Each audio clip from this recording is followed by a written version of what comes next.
Hello everyone, my name's ExxotikGaming and welcome back to yet again another Rules of Survival video. In today's video, we'll be taking a look at how to maximize your kills in game from beginning to end. This is basically a collection of tips and tricks on how to increase your chances of getting more kills in game, getting more points, and ranking up higher. I hope you all enjoy, and I hope you all find this helpful. Really quickly, before the video starts, I would greatly appreciate it if you took just a second and left a like down below if this video helps you. And hey, if you play Rules of Survival, definitely hit that subscribe button down below for more tips and tricks and crazy gameplay videos on this channel. For example, just a couple days ago, I went into the new map for the very first time, found some ridiculous glitches in the game, and it turned out to be a really funny video. I'll link it down below in the description for you all to check out after watching this. Anyways, without wasting any more of your time, let's just jump into this. To start off, and to probably address the most obvious components of this video, we need to talk about aggressiveness. Aggressiveness is a characteristic many players don't have in Rules of Survival, or to be quite frank, any Battle Royale game. If you've noticed, any of those record kill count videos you look up online of any game, whether it be Rules of Survival, PUBG, or even Fortnite, always consists of players that are truly hungry for kills, and they will go to any length to get those kills. This is a must-have in Rules of Survival if your sole purpose is to get more kills in a game. You must play aggressive. You must want to kill people. You cannot sit back and hide, as every person that escapes you is one less kill for you in the end. Sometimes you take risks, and that's kind of how things work when you're going for record kill count games. You can't be afraid to die, because if you're afraid to die, you're less likely to kill people, and you're more likely to hide, and that's never good.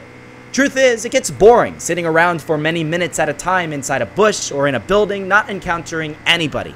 I mean, yeah, you might rank high in the list of players, but are you actually getting better at the game? No.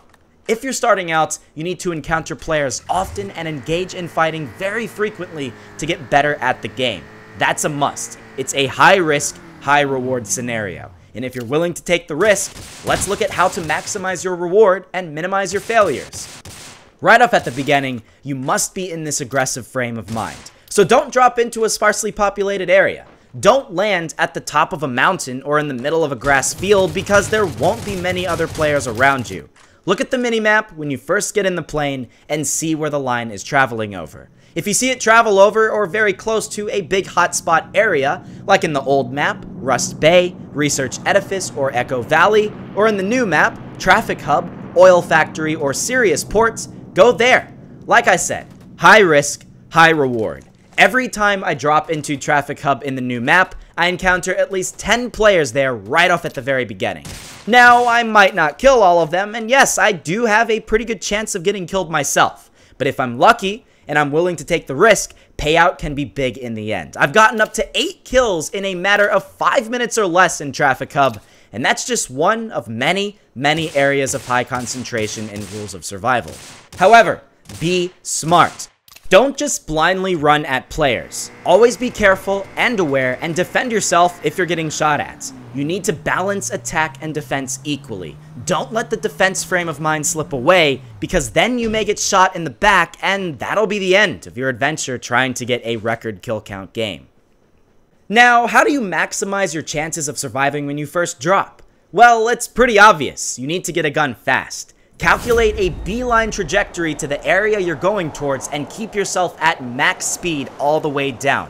If you're landing in an area like Rust Bay, chances are there are a fair amount of other players around you, and you want to get to the ground first. Land as close as you can to the entrance of a building, or if you can, on a roof, where you can see a weapon lying.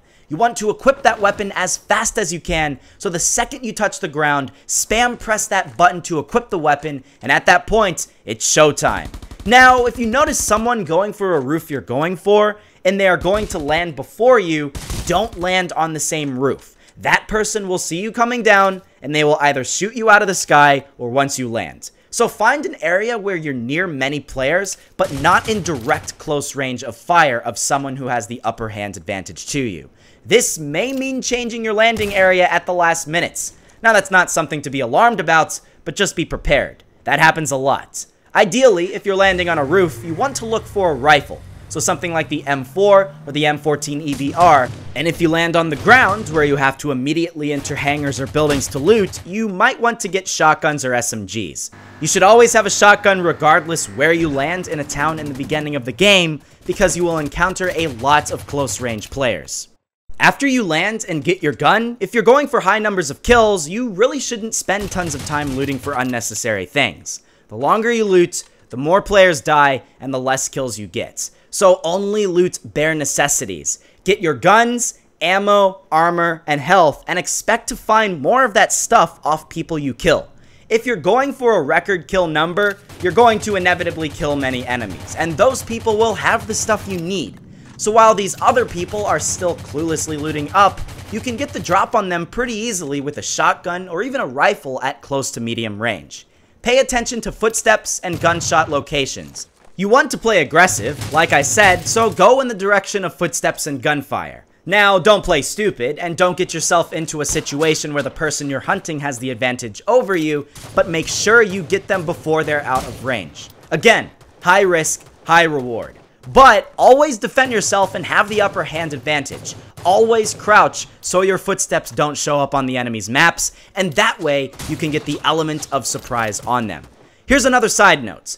Big traffic areas in the game will have a lot of bots spawn in. So if you want to get a lot of easy kills in the beginning, land in these heavy traffic areas and kill all the bots to get a jump start for later on. I tend to find the most at Training Camp in the old map, and again, Traffic Hub in the new map. Also, don't spend too long on one single player. If you land on a building and notice footsteps of someone outside, but after several minutes you just can't seem to find that player, just give up on that person and go in a different direction. You don't want to waste too much time on one single player, because in the end, that's just one kill. And I'm sure nearly everyone watching this has a record over one kill. And anyways, you might even get that person later on. After you finally clear the first place you drop into, you'll eventually start heading out, and this is where encounters drop considerably. Sometimes there is a big level of luck at this point in the game. You should always be going towards bigger cities and other populated areas as much as you can, and always hunt in the direction of gunshots you see or hear. If you see a gunshot appear on the top of your screen and it's not someone shooting at you, travel towards that gunshot so you can get the drop on them pretty easily, because they won't expect you there.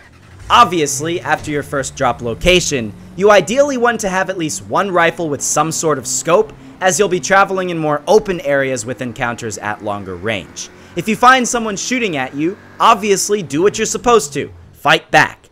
Another thing, the center of the circle is most likely going to be your best bet for the most amount of action. Try to avoid the very edge of the play zone, because you'll not see as many players there unless it's the edge of the zone, which happens to be at a large city. Anticipate where the next zone is going to be and travel over to whatever big city you think will be the hot spot at that location. Remember, you're on the hunt for kills, and you're not going to find nearly as many people in open fields as you would in a city. Another hugely important thing to go for is airdrops if you're going for record kill games. Players always gravitate towards airdrops because they want what's inside. They want to have a level 3 armor or M249 or cardio tonic. So expect a lot of action here. If you see an airdrop appear, make a beeline towards it if it's within range, and camp on a hill or a building near it with a good vantage point so you can shoot anyone who goes towards it. I got up to 9 kills just camping a single airdrop at one point about 2 weeks ago. People just kept coming in cars and bikes, and I was just sitting there with my SVD sniper and a 4x scope, picking people off left and right. It was great, and that's what you can do. But of course, you need to pick a safe and desirable vantage point. Do not camp directly next to an airdrop, as everyone will be aiming at you in all directions, and let's face it, you'll probably die. Don't do that. Play smart. Eventually, you'll get towards the end game, and by this point, you likely won't get that many more kills. But who really knows? A lot of luck is involved in end game, at least in terms of how many kills you'll get. Everyone is camping and lying prone at this point, so it's difficult to find people. But if you want to maximize the amount of kills you can get, obviously sneak towards where you either see footsteps or gunfire and try to pick people off one by one. But if you're trying to get the win, I'd hesitate on doing this too much because there are a lot of cowardly players in the final circles. They have camped the entire game, maybe only gotten 1 or 2 kills, and will literally lie down the entire time. So be careful. In those final circles, you might just want to let some people kill each other off first, and then while most of the players are distracted, you come in with the ambush. You can also lie still and look for any movement. If you are moving yourself, it's harder to spot enemy movement. So if you suspect someone near you, lie still and wait patiently until you see any sign of movement. Then you attack, and then you get the kill. To be honest, in the very end, you might even want to pick up a shotgun because it gets really close at times, and many people will have big scopes on snipers and rifles, so they won't be in the best position for close-range gameplay. But yeah, that's basically it. With all this being said, you'll find the vast majority of your kills in the first half of the game. There can be exceptions, and you can be exceptionally lucky in the end, but in almost all times I've gotten large amounts of kills, it was in the beginning.